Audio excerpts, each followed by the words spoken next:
DM Soundararajan அவர்கள் வந்து நல்ல ஒரு பின்னணி பாடகர். அவருடைய பாடல்களை அனைத்து நான் விரும்பி நல்லா கேட்டிருக்கேன். மிக சிறப்பாக இருக்கும். திரைப்படத்தில் வந்து கால் பதித்த சாதனையாளர்கள் ஒரு முக்கியமானவர். அவருடைய பாடல்கள் நிறையா நான் கேட்டு ரசிச்சிருக்கிறேன். பிறரை ரசிக்க கூட நாங்கள் வச்சுருக்கிறோம். அப்பேற்பட்ட ஒரு நல்ல மனிதரை நான் எப்போதும் என் மனசில் விருப்பத்தோடு நான் ஏற்றிருக்கேன். ஒரு ராஜா ராணியிடம் பல நாளாக ஆசைப்பட்டேன் அப்படின்னு ஒரு அற்புதமான பாட்டு. அது மன்னர் காலத்தில் வந்து அந்த பாட்டு சிறப்பாக இருந்தால் கூட இப்போ நடைமுறை வாழ்க்கையில் கூட சிறப்பான இருக்குது. அது வந்து காதல் அடிப்படையான ஒரு பாடல். காதல் இல்லை அப்படின்னாக்கா இன்றைக்கி வந்து உலகத்தில் வாழ்க்கையே இல்லை. அந்த அடிப்படையில் வந்து திரைப்படத்துக்கு அவர் எழுதினா கூட நிஜ வாழ்க்கைக்கு ஒவ்வொரு மனிதனுக்கு வந்து வாழ்க்கையில் வந்து காதல் மிக முக்கியமானது. வணக்கம், என் பெயர் கவிஞர் சுப ராதாபாய், புதுக்கோட்டை.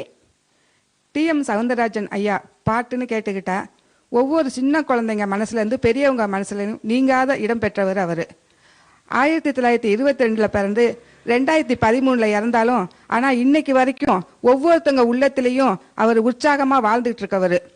அவருடைய கவிதைகள்னு பார்த்தோம்னா, பாட்டுன்னு பார்த்தோம்னா எதை குறிப்பிட்டு சொல்றதுன்னே தெரியல. அந்த அளவுக்கு அவருடைய பாட்டுகளும் தத்துவ பாடல்களும் காதல் பாட்டுகளும் குழந்தைகள் பாடல்களும் எவ்வளவோ பாட்டுகள் வந்து ரொம்ப பிரசித்தி பெற்றது.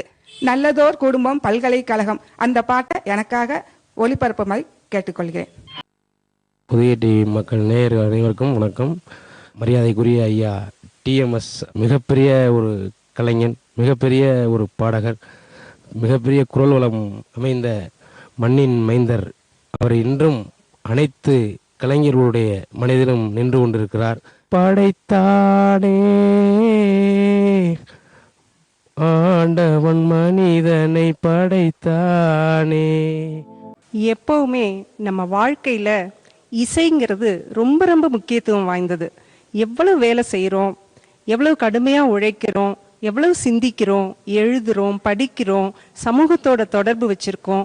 எல்லா நேரத்திலையும் பார்த்தா இந்த திரைப்பாடல்களை கேட்கும்போது, இசையை கேட்கும்போது நமக்குள்ள ஒரு புத்துணர்ச்சி, சோர்வில்லாம தொடர்ந்து வேலை செய்யறதுக்கான ஒரு தெம்பை கொடுக்கறது இந்த திரைப்பாடல்கள்.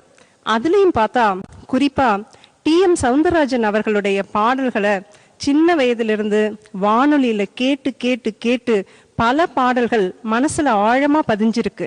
டிஎம் சவுந்தரராஜன் அவர்களுடைய குரல் அழகா, இல்ல அந்த பாடலை எழுதின கவிஞருடைய பாடல் வரிகள் அழகா, அதற்கு இசையமைத்த இசையமைப்பாளருடைய இசையமைப்பு அழகா அப்படின்னு போட்டி போட்டுக்கிட்டு சின்ன வயசுல கேட்ட ஞாபகம்லாம் இப்ப எனக்கு நினைவுக்கு வருது.